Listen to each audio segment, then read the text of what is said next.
They came out of nowhere to plunder and murder, from the shores of Scotland to the Caspian Sea. Modern archaeology and science reveal for the first time the real driving forces behind the Viking raids from the Russian plains to the North Atlantic.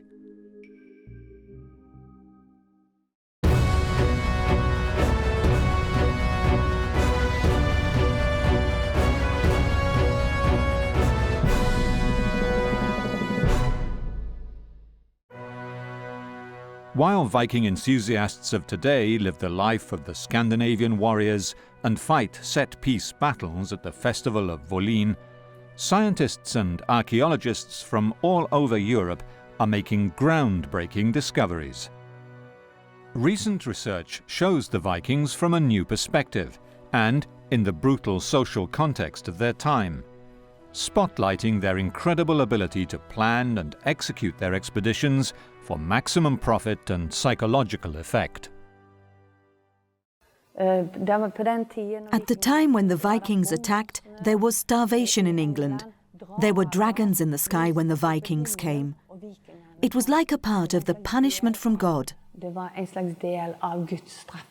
They'd been pushed into the top of a ditch and they'd been very seriously traumatized at death. Their bodies were very hacked about, legs, arms missing. The second vertebral body indicates decapitation marks, as you see.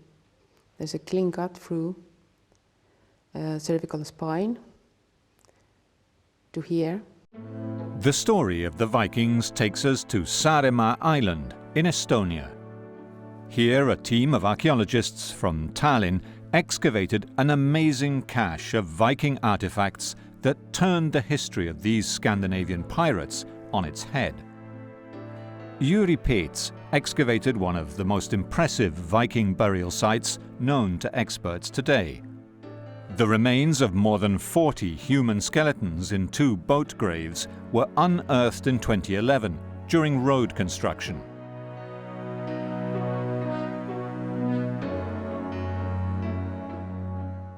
We can say for sure that it was a battle grave and that there was a sort of big battle. 40 bodies in 2 ships. That says it all.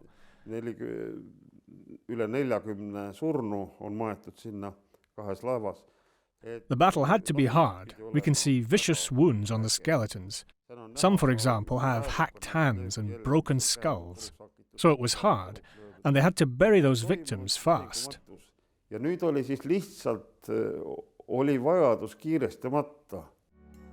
Tallinn researcher Riley Alme is studying bones of the Saaremaa warriors and how they died. The skeletons all showed signs of violent deaths and multiple battle wounds. The upper arm is cut into 4 pieces. There are more than 4 cuts into the bone. The hand position or upper arm position could have been some like that because some of the strokes are in the same direction, in the same angle, and then the position has changed. When the team from Tallinn applied modern dating techniques to the skeletons, they were shocked by what they found.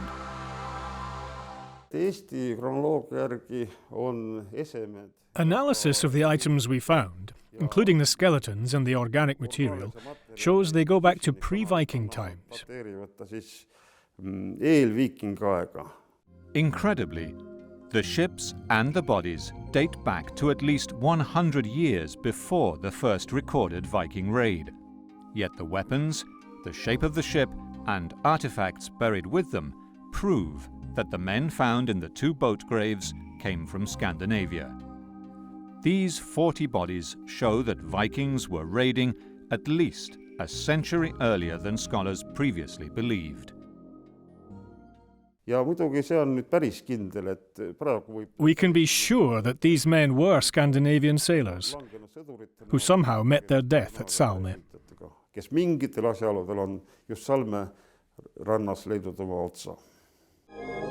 As we shall see, the Viking Age was one of incredible brutality, and the ferocious battle that raged on the beach of Saaremaa must have been major if 40 warriors were hacked to pieces and then respectfully buried by their comrades.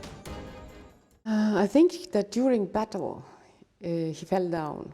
He was attacked from behind, and maybe he fall down. He was fighting probably because the cuts are in his right upper arm. But in my opinion, this upper arm or the hand was somehow fixed, because you cannot make the strokes like this, that they are in the same angle, more or less. And finally I found this calcaneus, one of the bones in the foot. I show you. Which also means that he should have been lying or something, because the hit is somewhere here. And of course the final has been this decapitation, in my opinion.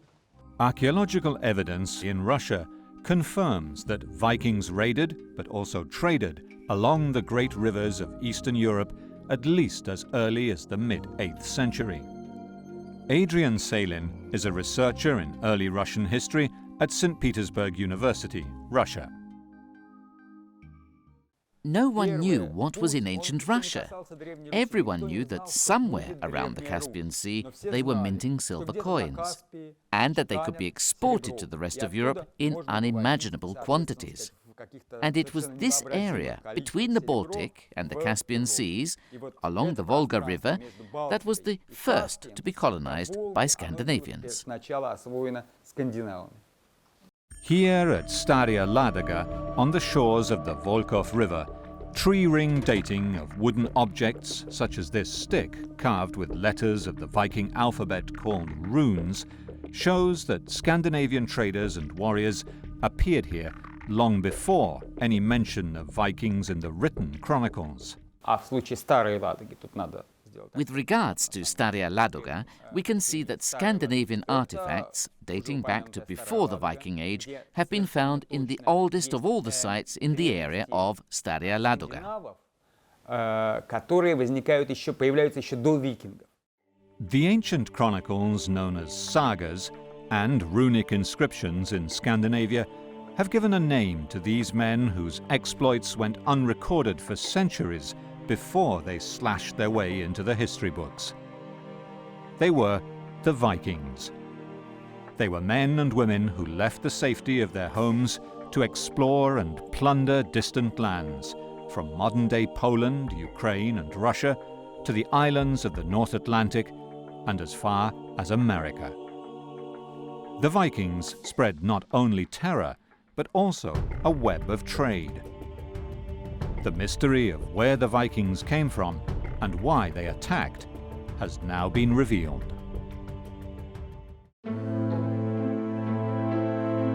Scandinavian warriors had begun plundering coastlines of the Baltic Sea and Atlantic Ocean early in the 7th century. By the end of the 8th century, they had occupied the northernmost of the British Isles, plundered Scotland, and dispossessed the indigenous population, the Picts, whose monuments still stand on Orkney today. Well, I'm sure initially people came here trading, and that would have been the first contact, and the first contact would certainly have been on that level, and they would have been finding out what it was like in Shetland as a result of that. However, and you get objects appearing in the Pictish context showing that kind of link. The degree to which it did or didn't become aggressive, we don't really know. Here at Jarlshof on Shetland, the way the Vikings reused Pictish dwellings is clearly visible. What happened to the locals remains a mystery. Sometime in the 8th century, warriors from Norway came here and the Pictish culture disappeared. The term Viking really only applies to the very first settlers who were in that initial exploratory, possibly raiding phase, which maybe in Shetland perhaps only lasted as much as a generation. I don't think it's as black and white as either you were a raider and a pirate or you were a farmer and had your own industry or soapstone industry or whatever it was that you did. I'm sure that all these roles were mixed up together and it's not clear-cut. The Vikings probably used hit-and-run tactics to raid coastal and riverside communities in Scotland and Ireland for decades before they attacked a monastery in northern England where they found more gold than they could imagine. But they did not come for plunder alone. A titanic struggle was underway, pitting the Christian empire of Charlemagne against the last pagans of Europe. The holy island of Lindisfarne is cut off from land during high tides. Today, tourists flock here for the seabirds. Monks first came here because it was isolated.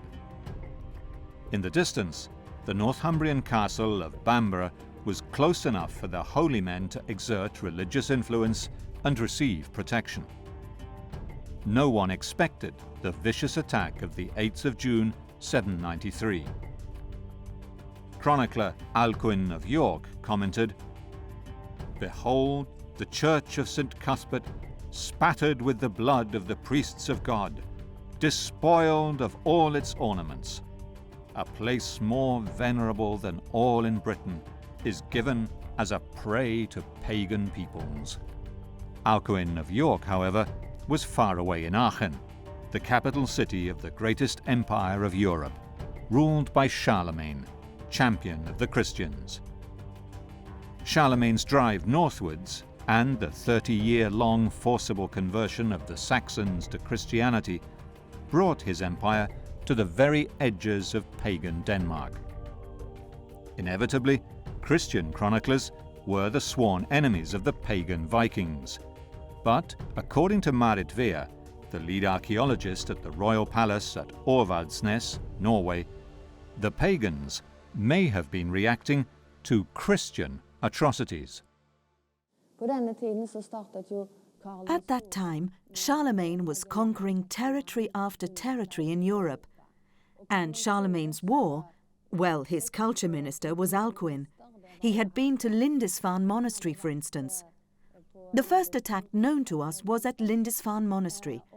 So one theory is that the raid was a response to Charlemagne's aggression.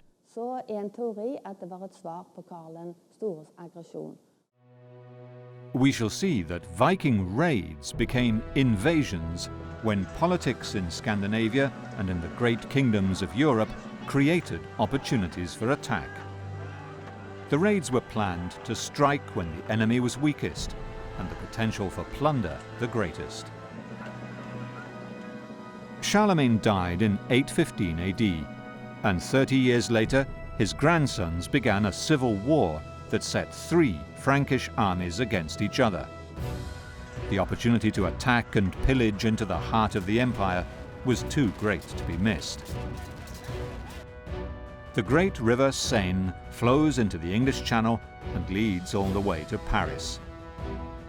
In 841, Danish Viking Asgeir sailed up it with 13 ships, less than 1,000 men, and burned down the city of Rouen. He went on up the river to the magnificent monastery of Jumièges, where he ransomed the monks. The Vikings stayed for the winter and ravaged the countryside the next year too. In 845, the city of Paris itself was looted by a certain Ragnar. The Viking raids continued for the next 30 years. The Vikings avoided facing the Franks in battle, but more often they were paid either to leave or to fight each other, or serve as mercenaries. They were also given land in the northern Netherlands and in the Rhine estuary in exchange for their military services. Il ne faut pas négliger les violences. We can't ignore the shock and the violence, but nor can we see the relations between the Scandinavians and the Franks and other peoples as only this, There were also other types of relationship, including trade relations, as well as other relations such as discussions, negotiations, exchanges.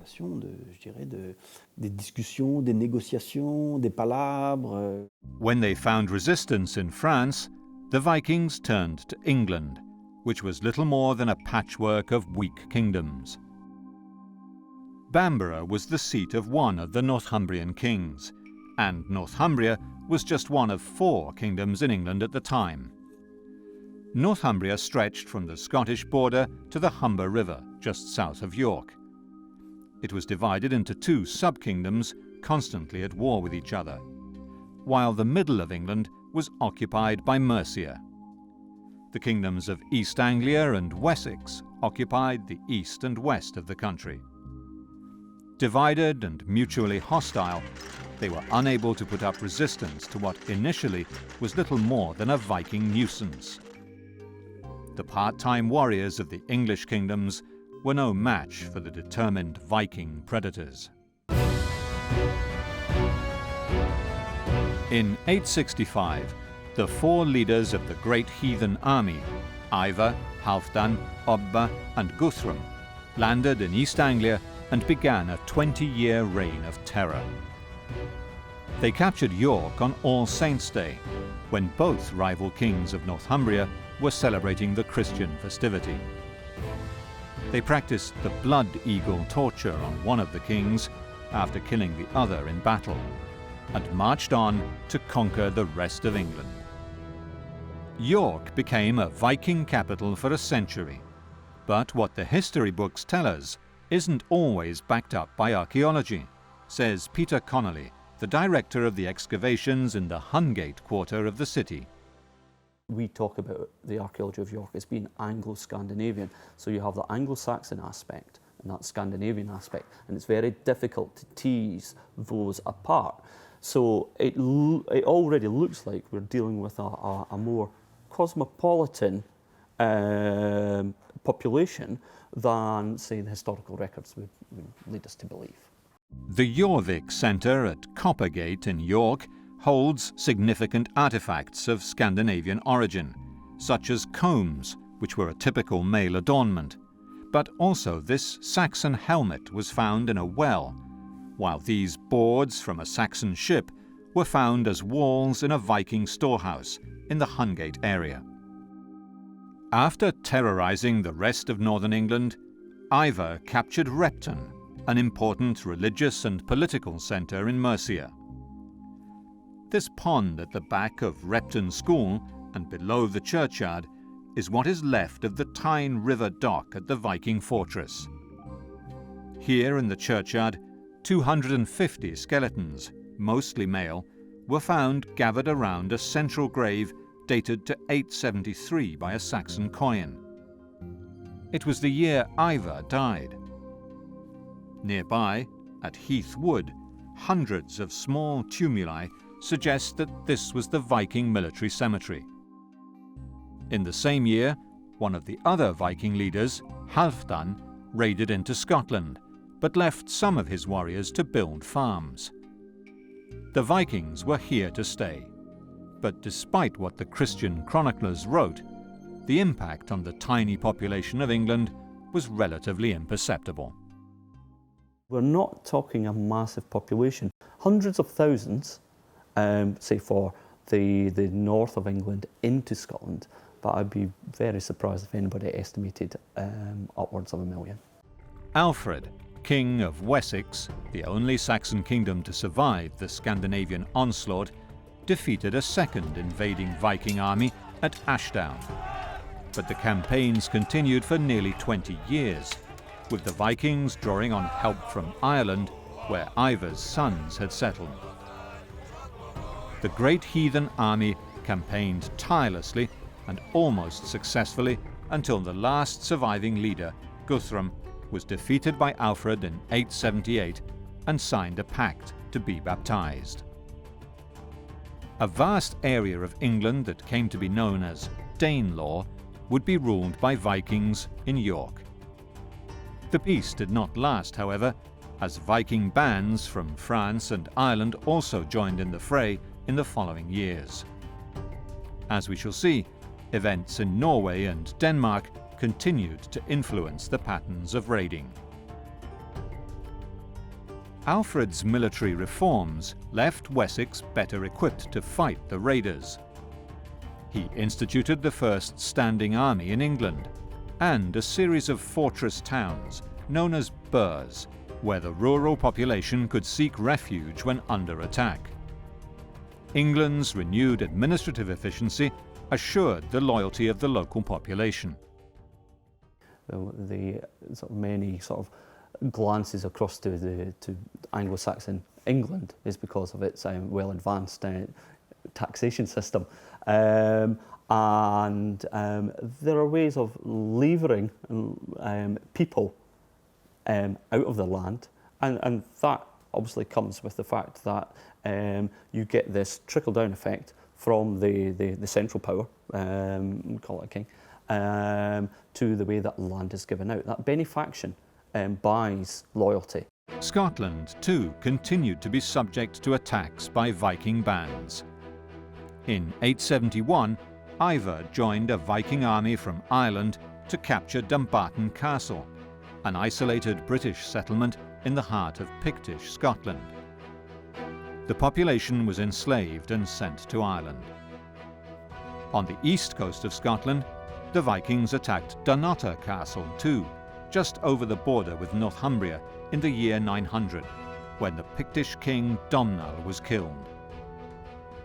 Although the great heathen army had disappeared, the raids by other leaders, especially from Scotland and Ireland, continued, creating new states, such as the new kingdom of Strathclyde, famous for its stone carving school. In Denmark and Norway, the territorial expansion of new ruling dynasties pushed nobles who refused to be subdued to seek their fortunes abroad. The richer the plunder, the more they invested in ships and men to mount ever larger attacks. Each Norwegian valley had its own king, until the ruler of this strategic strait along Norway's coastline used his financial power to subdue those lords.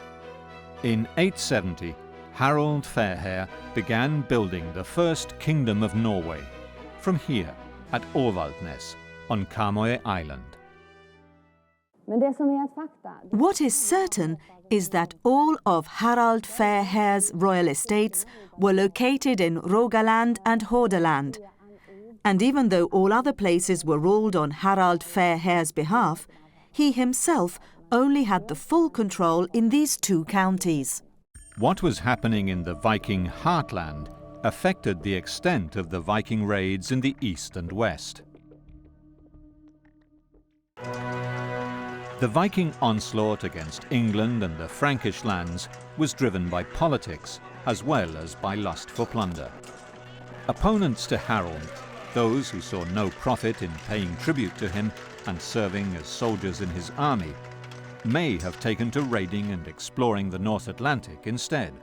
The hundreds of fjords were perfect places to hide, and plundering the rich coastlines of England and the Frankish Empire, or sailing to Iceland, must have seemed more attractive than serving this upstart.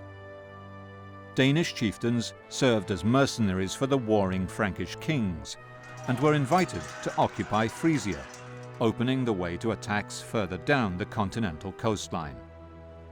They brought home not only plunder, but also ambitions to rule as kings in their own homelands. In 947, politics in Norway led to strife in England. Defeated by his English-educated brother, Harald Fairhair's son, Eric Bloodaxe, found refuge among the Scandinavians of York. The nobles of Northumbria rebelled against their new Saxon king, Eadred, and elected Eric king in his place at Ripon Cathedral. Eadred reacted mercilessly and ordered the cathedral burned, terrifying the rebellious nobles into surrender. The Norwegian Viking was killed in battle after a second attempt to gain the throne. So if we think about Eric Bloodaxe, he is disposed of the king of the area in 954 AD. And it's around about 960 into the 970s that we see a whole new suite of development in Hungate. The area Hungate is in Jorvik now. It really is expanding past it. And that then continues right through into the 11th century. Il faut tenir compte de l'évolution des sociétés scandinaves. We have to bear in mind how Scandinavian societies developed. They themselves were the result of interaction with outside societies. But this too is subject to debate, because we can't imagine that all the stimulus for evolution comes from outside, as has been said. But there were developments within Scandinavian society too. Il y a aussi une évolution interne propre aux sociétés scandinaves. Swedish raiders dominated the Baltic Sea from Lake Mälaren and the islands of Gotland and Öland. These two large islands, with their vast coastlines, were perfect bases for raiders into Central and Eastern Europe, and a halfway house for the markets of Hedeby and Birka. The market towns filled with goods plundered from the plains of Eastern Europe and stolen from the cities of the West. A large number of treasures found on the islands of Öland and Gotland, now on exhibition in the Stockholm Museum, show how profitable trade and plunder was, and how, even from the earliest times, the Vikings sought the most transportable wealth available at the time: bronze, silver, and gold. They sold or stole furs, walrus ivory, amber, and slaves.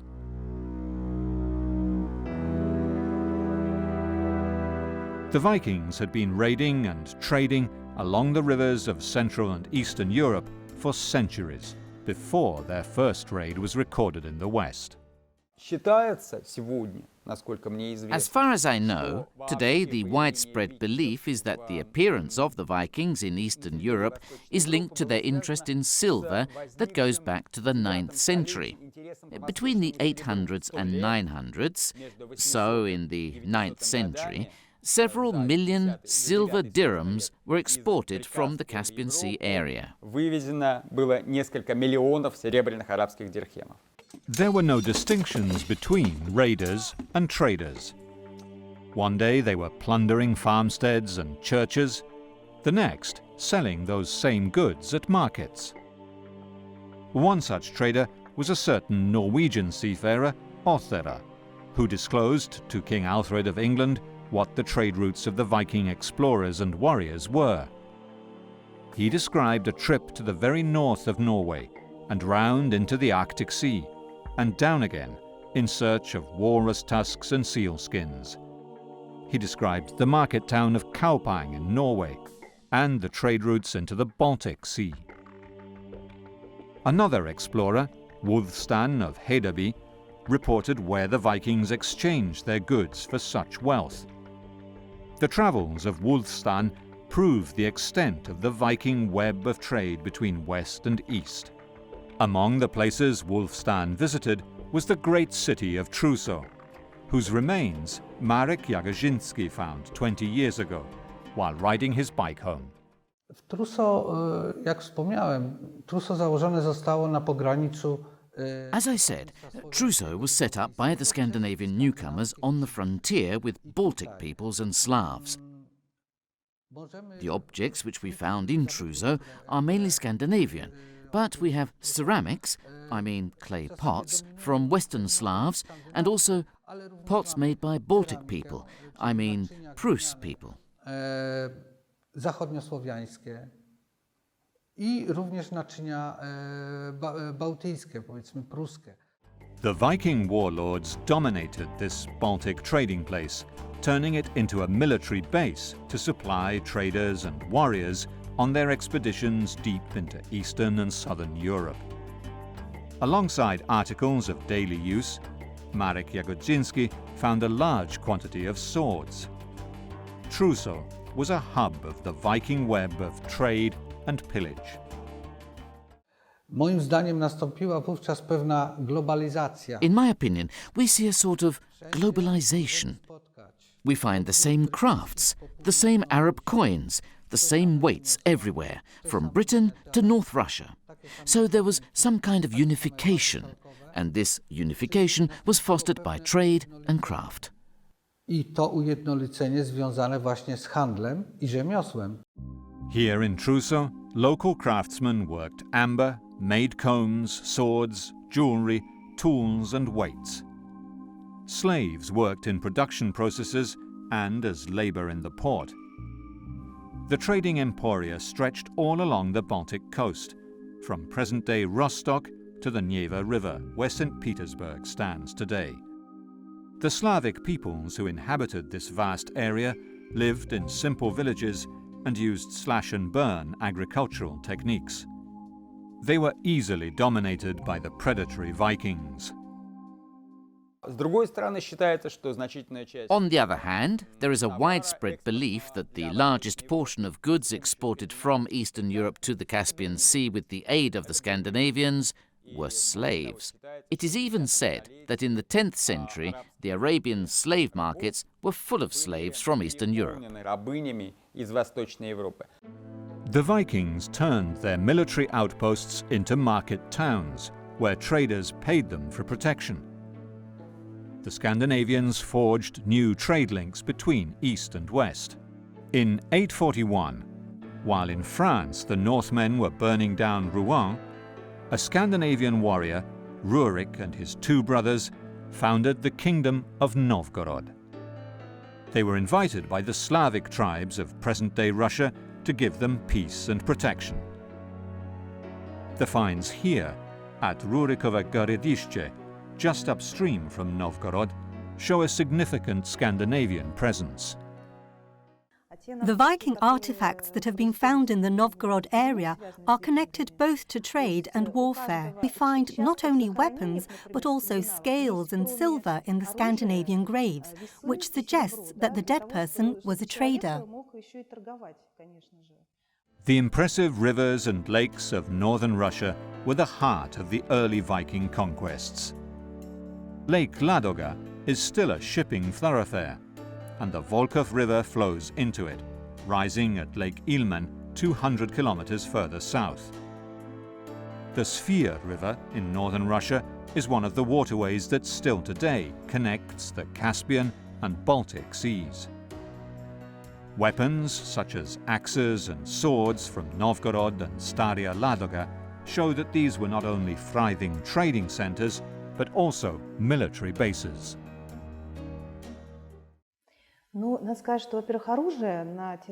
We have to say that very few Scandinavian weapons have been found in the Novgorod area, while objects to do with trade and everyday life have been found in great quantities. We should also say that Russia is crossed by many rivers. Travel was by river mainly, and the Scandinavians were traders.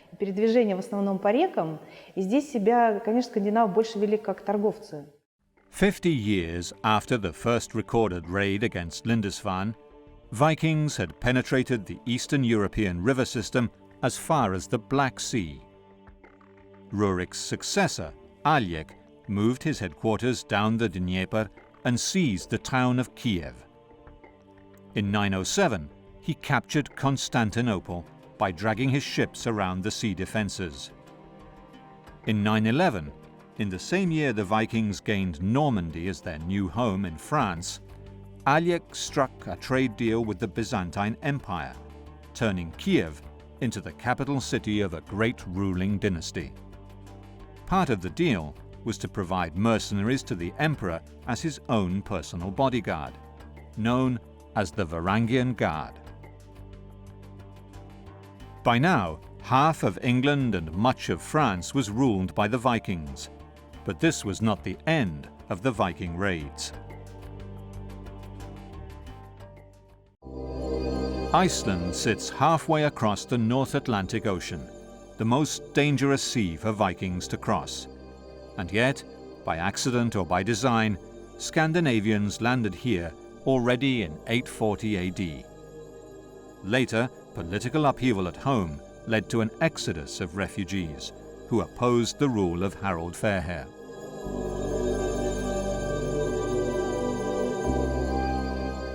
The Vikings who left Norway for Iceland found a completely virgin land and brought their social structures with them. The owners of the largest farms were also the high priests of the community and called Gothier. 40 Gothier held an Althing or parliament here at the Althing Stone every year. Here more than anywhere else, the early Viking way of life was preserved. From here, the Viking ships ploughed the seas westward to Greenland, where 2 settlements were established. From there, they travelled as far as the American continent. For the first time, around the year 1000, the travels to the land known as Vinland was recorded by a monk who sailed with the explorer Leif Erikson. Når det gjelder vikingferdene til Amerika, The sagas tell us about the Viking trips to America. They are covered by the saga literature. We have to assume that there were many more voyages than described in the sagas. We have also found traces of Viking settlements in America. And there are also American Indian stories about these blue-eyed people that they met.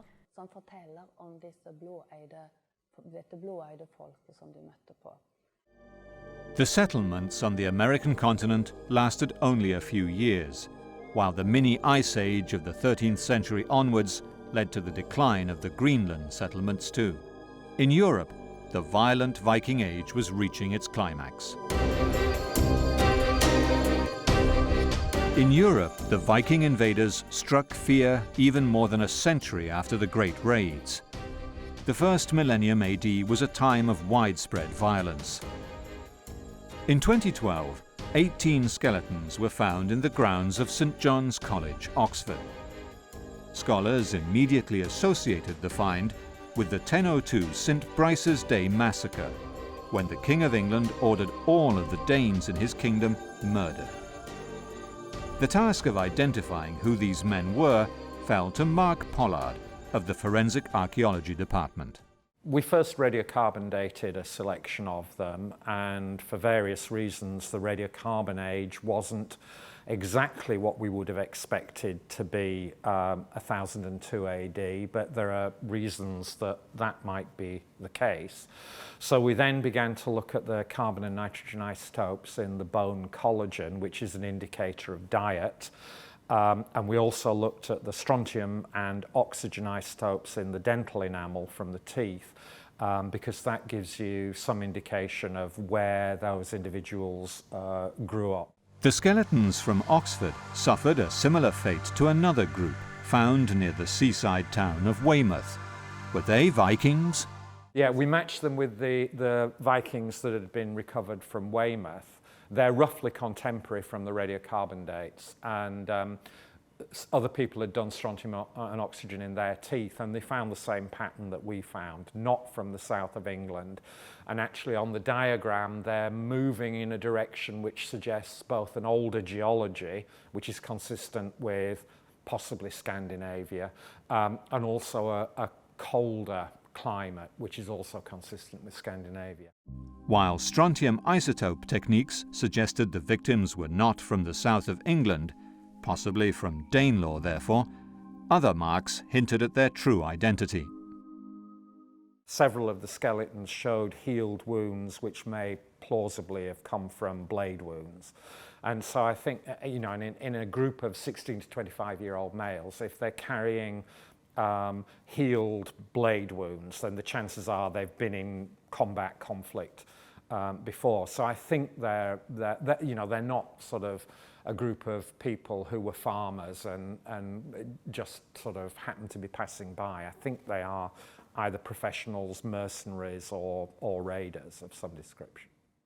The beginning of the 11th century was a violent time, and national identities were less important than local and family ties. It's quite complicated to understand what identity would have meant at that time. I think, you know, we tend to use these titles of these are Danes and those are Anglo-Saxons, but all of this identity is a sort of a created identity, whether they are, when we say they're Danes, whether they're people who come from Denmark, or whether they might be second or third generation people born in Britain, but of originally Danish stock, and perhaps holding to Danish customs and practices, possibly dressing more like Danes than Anglo-Saxons. It's very difficult to know. Far to the north, in York, another victim of murder was found buried under the Coppergate streets. This skeleton shows multiple blade wounds, but knowing why this young man died is almost impossible. Why was the person killed? Obviously, we'll never know. It looks like it was violent, and you can tell that through the osteology. But if you were to try and pinpoint me down to say, why can we bring that to an event, I honestly can't say. We can, but what we need to bear in mind is that what this person represents is a bloody and violent end to somebody's life, still in an era, when a lot of this is going on. Although the legend of the violent Viking lives on, the true nature of their society may be different from what scholars have written for centuries. What archaeology is very good at is breaking down this idea that the Vikings are compartmentalised, the Anglo-Saxon world is compartmentalised, the Picts and the Celts are compartmentalised, and actually we start to bring that bleeding of the edges together, and we start to see a lot more complex society where people can define themselves. People obviously go to war about definition and power, but at the same time we get that input of continental imported goods. We see goods from Britain going abroad, and it just brings together, I think we make it a rich tapestry. Perhaps the most daring of all raids left Sweden for the furthest eastern edge of the Viking world. Around 1040 AD, Ingvar the Far-Travelled and a small army of 1,000 men left central Sweden for Russia and then on to present-day Georgia, then under Arab influence, where they won a decisive battle. The land ruled by Saracens was known as Saaremaa. They may have crossed the Caspian Sea and reached Tashkent, but only one of the many ships returned home. 26 runestones in Sweden commemorate the men who travelled with Ingvar, but most touching of all is this one, now standing in the grounds of Gripsholm Castle on Lake Mälaren. It tells the tale of Ingvar's brother. Tolla had this stone raised in memory of her son, Haraldr, Ingvar's brother. They travelled valiantly far for gold, and in the east gave food to the eagle. They died in the south, in Sörkland. Ingvar may have been of royal blood, and his family were among the leaders of the international Viking elite who still led their warriors into battle 250 years after the raid on Lindisfarne. The most persistent myth about the Vikings is that they were thieves, they were pirates, they were great warriors, they always won all the battles, they were brave, they didn't fear death, and so on. But the truth is that they weren't better or worse than others at that time. They did live in a violent time.